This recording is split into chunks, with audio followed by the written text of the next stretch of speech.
everyone, and welcome to Talkin Fight with me, Holly Donovan. This is your preview show, and I will be previewing the absolutely massive fight night that will be happening at the O2 in London on Saturday, the 1st of April. Yes, I am joining the circus of media around the AJ and Jermaine Franklin fight. However, I'm also going to be previewing a fight that is on the undercard because I think it's a great undercard, but they're not necessarily getting as much limelight as perhaps they should. So Fabio Wardley, his heavyweight fight against Michael Polite Coffee will also be in this preview show. So without further ado, let's start from the top.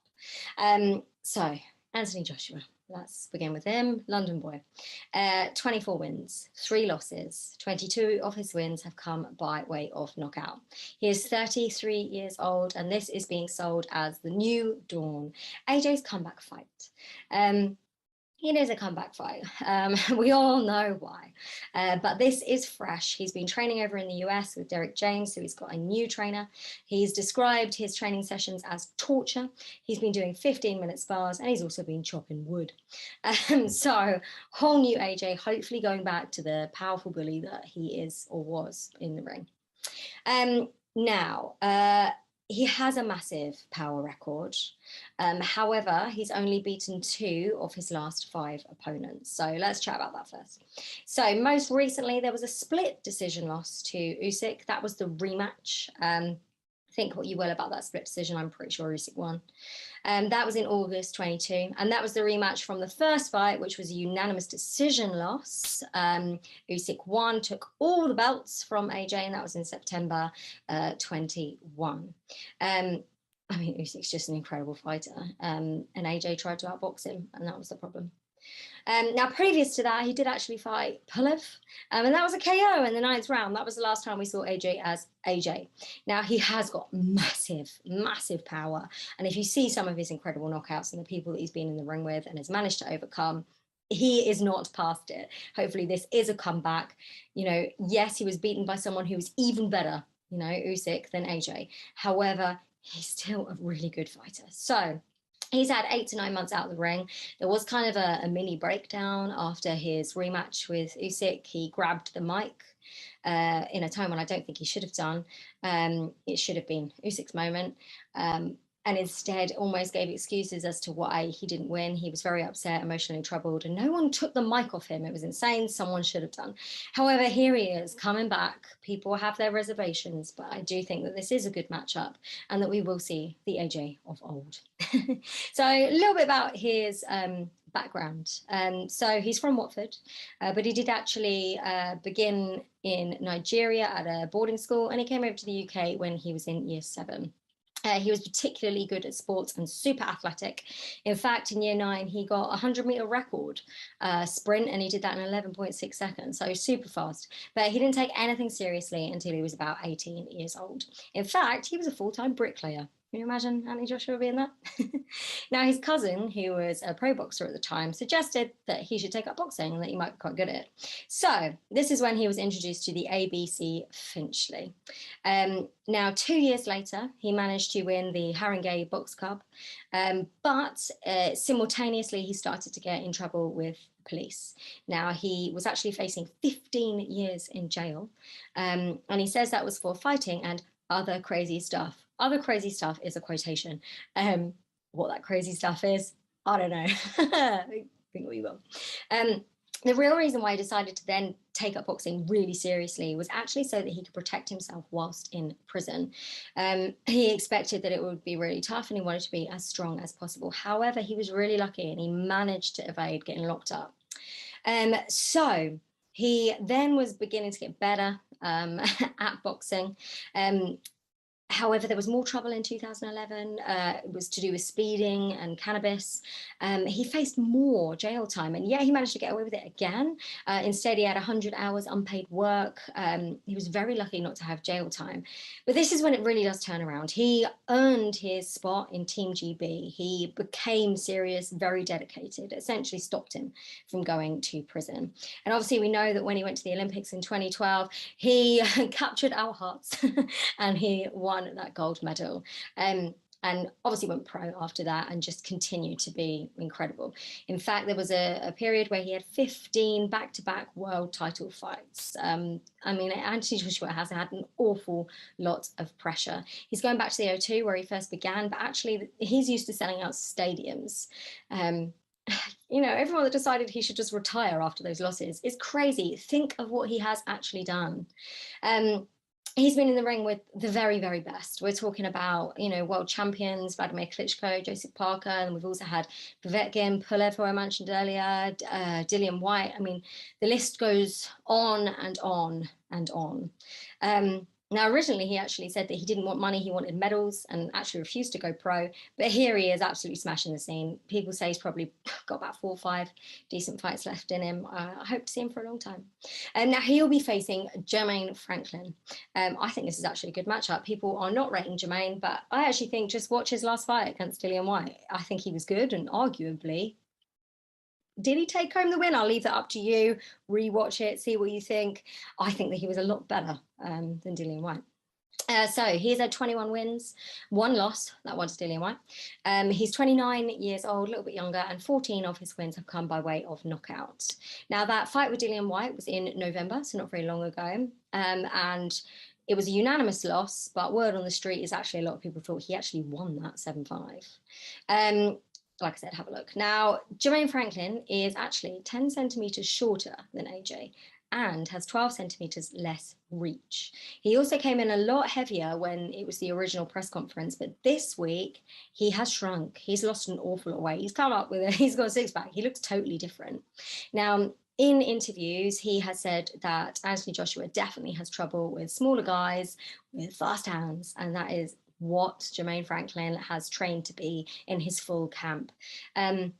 He is obviously going to watch out for the danger shots from Anthony Joshua. He's said that quite openly. But I think we're going to see something very new from Jermaine Franklin. And I'm excited to see what style he's going to bring and how that will affect AJ, who'll obviously be looking to show, you know, he's got these massive knockouts left in him. Now, Jermaine Franklin, unlike AJ, has beaten 4 of his last 5 opponents. He's stopped 1 and the others have gone the distance, so he's also proved that he's got the conditioning. Now, previous to that fight with Dillian White, he fought Jeremy Forrest, who was 26 wins and 6 losses, so decent opponent. That was in July 2019. And he has also, if you look at his record, he's actually beaten quite a lot of undefeated fighters in the past. However, he hasn't had anyone in the ring with the caliber that AJ has. You know, he's had epic opponent after epic opponent. Jermaine Franklin won't have had that. AJ will, without a doubt, be the hardest person that he's faced. However, Jermaine Franklin has sparred with Tyson Fury in the past. Let me tell you about his journey into boxing. He began when he was 12, 13 years old. And this was because he kept getting in fights at school. Now, his stepdad came in and said, nah, not having that, go to boxing club instead. And therefore he did. Now, he had a pretty small amateur career, I would say. He said there were a lot of no-shows. It was really hard to find an opponent. However, he did manage to go to the Nationals when he was 17 years old. That was in 2015. And he decided he didn't want to go to Rio 2016 Olympics, so he decided to go pro instead. Now, he has openly said that he's had an awful lot of management issues, money issues. In fact, a quote from him is that he was treated like a slave by his previous management. In fact, so much so that he had to take 2 years out, declare bankruptcy, and get a full-time job in order to support his 2 young daughters. However, he's now back. And now earning properly against some good opponents. And one day he says that he would like to actually start a business that is going to create more protection for boxers for their money and protection from bad management. Now, what is Jermaine Franklin going to bring? Speed, hopefully resilience, defense. He's up for it. He's coming to win. I mean, I can't wait. I can't wait to watch this fight. I want AJ obviously to come back. He is the favourite, but you've got to punch his chance in these heavyweight clashes. So check it out. By the way, this is all live on DAZN and it's not pay-per-view. This is free. Just sign up to DAZN. I think they've also got a Sky channel now as well. That got released. So you can watch this fight for free. It's going to be great. So let's move on to a fight that will be on the undercard. So this is Chief Support, another heavyweight clash. So we've got Fabio Wardley. Now he has had 15 wins, no losses, and 14 of his wins have come by way of knockout. He is 28 years old, and he is actually the current British heavyweight title holder. But obviously this isn't a defense of that belt because Michael Polite Coffey is from US. So therefore this is a fight for the vacant WBA Continental belt. Fabio Wardley definitely has a power advantage with his ridiculous amount of knockouts. Also, if you want to see his style, well, a small amount of it because the fight didn't last very long. His last fight was against Nathan Gorman. That was in November last year. And it was a TKO in round 3. It was very impressive.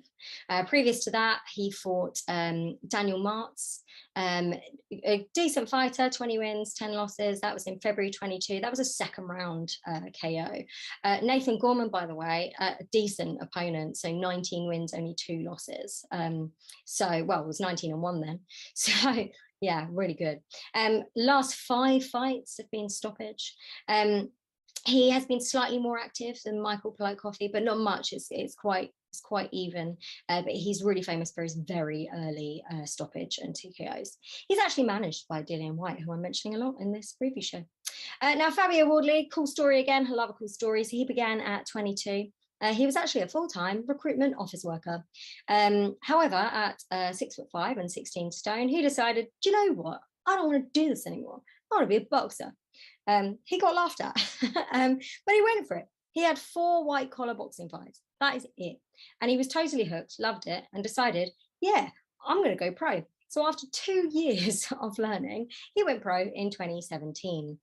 Tiny bit earlier than Michael Polite Coffey. They were quite well matched here. Now, he managed to win the English title against Commonwealth Games gold medalist Simon Vallily after going pro, which absolutely shocked the boxing world. They were like, who is this guy who has begun at 22 and has suddenly managed to win a belt already? So people took notice. A lot of his opponents have had to have oxygen after he's knocked them out. He's very famous for his power, but he's also fast. He's got fast hands, he's got fast feet, he's got some serious skills for a heavyweight. He's really entertaining, fast moving, powerful heavyweight. I really like Fabio Wardley. Now he's been sparring, well, he has sparred AJ, Chisora, Usyk even. Now he has said that he actually wants this fight with Michael Polite Coffey to actually go more rounds. He wants more experience. However, if a knockout comes his way, then obviously he's going to take it. He's seeing this as a massive opportunity, being on the undercard of such a huge fight card. He really wants to impress. Now, a lot of other British heavyweights have called him out. They obviously want that British title that he's got. People like David Adlai want him.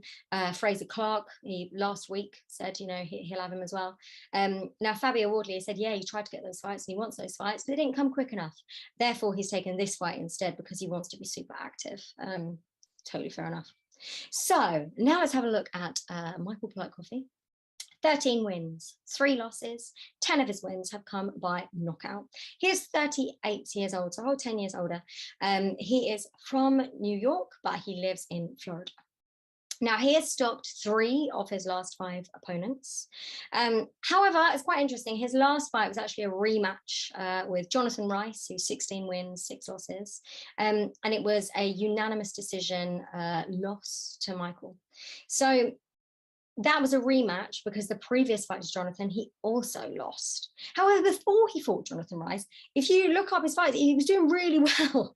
A really great fighter. I feel like Jonathan Rice is just something about that opponent for him that he just couldn't deal with. The previous fight, so the Jonathan Rice 1 fight, that was actually a TKO in round 5, and that was in July 21. Previous to that, though, let's talk about one of his wins against Darmani Rock, who's 18 wins and only 1 loss, and also Gold Youth World Medalist Champion. And that was in January 21, and that was a KO in round 3. So what I'm saying is he has had decent opponents and he has performed really well against them. So we shouldn't take all of, you know, our knowledge about Michael Polite Coffey on those last 2 fights against Jonathan Rice. Yes, 2 losses, but I think that makes him, I don't know, more on a mission to win this one, which is why, again, I think it'd be a really good fight. Now he's had over a year out of the ring. Interesting journey as well into so over a year out of the ring previous to these fights.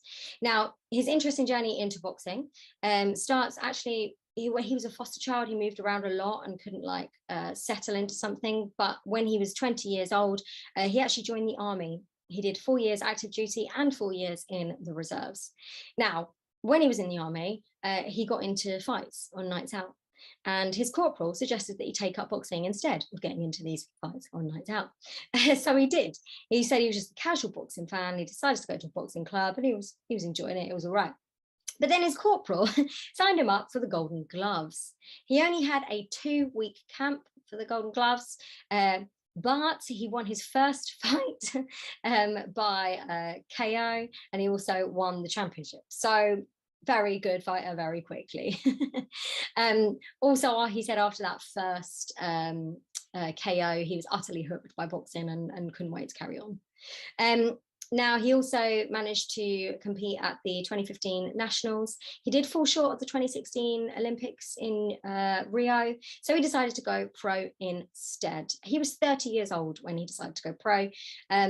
He has been fast-tracked, but he said he really likes that because of his age. He knows he started a lot later. But also he says that it means that he's not on other people's radars, but he is, you know, they are on his. So he kind of finds it exciting that he's kind of this person that's just leapt into the game. So he's been really active as well. Fought 3 times during COVID. I would say he's a really durable opponent, actually. He does have power.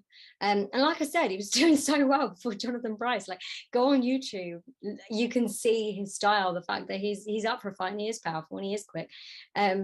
It's just, you know, something about Jonathan Bryce. So please tune in tomorrow night. That is your chief support act as well. I hope you enjoyed the preview show today. And remember that everything kicks off around 7:30 tomorrow on DAZN. It is not pay-per-view. So please enjoy your fight night and I'll see you very soon.